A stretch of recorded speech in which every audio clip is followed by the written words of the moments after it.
Iratu ici orodo mwena nguo rwembea-ini rwa ndemu ino ya Githurai kia 45 iria ironania gukorwo irutitwo mai-ini ni kionereria kia ati aria maciikirite maya gukorwo mathire thabari itacokwo mai-ini maya.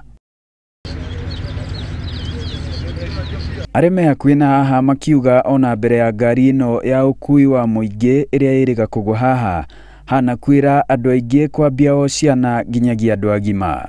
Kulitolewa mili mbili. Sasa hiyo ingine wanasema iko hapo ndani kwa maji. Kuja hapa wanasema watu wao hawajawaona. Kuna msee alikuja hapa akatupa maua, akasema bibi yake ako hapo ndani. Nimekuwa nikiona hii damu watu wakiingia. Kuna mtoto aliingia hapa, hakutolewa. Babake akajaribu kumtoa, naye akaingia. Magitariria makauga ndemu ino yanjiriirie ita kware ya kwenja mahiga no igicoka ikiuma mai maria ono umuthi uyu matari mahwa. Mchanga wakati walikuwa wanachimba barabara wanaendelea na kufunika sasa ikakuja kubaki kidogo. Sasa hiyo kidogo ndio sasa inaleta hiyo maafa. Tena nikajaribu safari ya pili nikazama.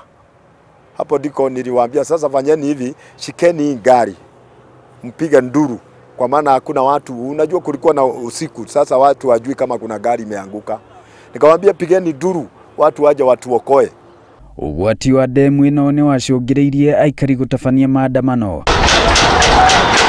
Makioria gukorwo makirigirwo ndemu ino kwigita kuumana na ugwati uria umakuriire maitho. Ngiribotera Inooro TV, njitagwo Joseph Wachira.